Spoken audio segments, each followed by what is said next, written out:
السلام عليكم. ازيكم عاملين ايه؟ يا رب تكونوا بخير. جايب لكم خبر حلو قوي قوي قوي من اليوتيوب النهارده.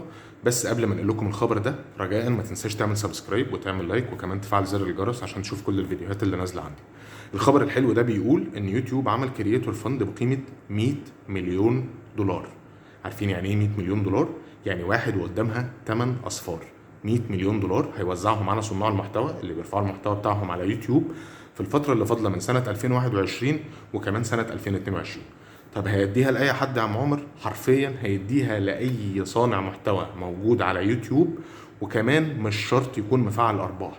يعني انت لو عندك قناة ولسه صغيرة ولسه ما كبرتش ولسه ما فعلتش الأرباح، برضه هينزل لك الفلوس دي. طيب انت قناة كبيرة ومفعلة الأرباح، برضه هينزل لك الفلوس دي. طب هو ننزلها بقى للي بيعمل ايه بالظبط؟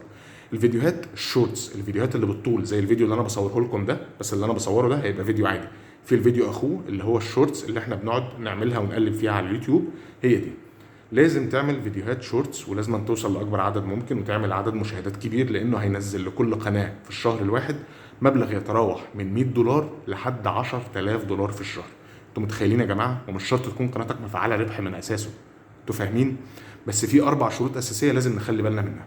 اول حاجه لازم أن يكون المحتوى اللي انت عامله ده اوريجينال. اوريجينال، انت اللي عامله وانت اللي مصممه وانت اللي عامل كل حاجه فيه، ما انتش نقله من اي حته ولا انت واخده من اي مكان.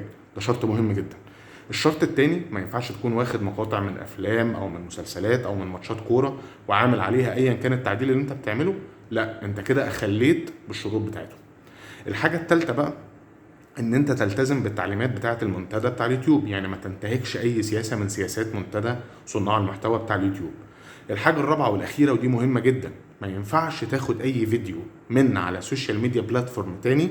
يعني ما ينفعش اخد فيديو من فيسبوك او عليه ووتر مارك او عليه لوجو موجود فيه، او واخده من تيك توك وموجود فيه الاسم او العلامه او ايا كان. ما ينفعش اخده من اي محتوى للسوشيال ميديا زي التيك توك قلت والفيسبوك والانستجرام. ما ينفعش اخد منهم فيديوهات واعلق عليها او بعدل بصوتي او بعدل او بمنتج في الفيديو وادخلها. انت كده اخليت بالشروط.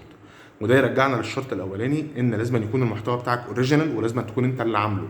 ما تجيبش حاجه وتعلق عليها او حاجه وتعمل عليها او حاجه فيها ووتر مارك او حاجه فيها لوجو. لا، ابعد عن الكلام ده تماما.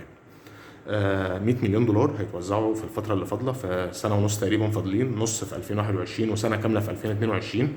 مش شرط تكون قناتك متفعل لها أرباح عشان تنزل لك المبالغ دي. اجتهد، ربنا يرزق الجميع. ولو عندكم أي استفسار بلغوني بيه. وتاني ما تنساش تعمل سبسكرايب، واشوفكم على خير. سلام.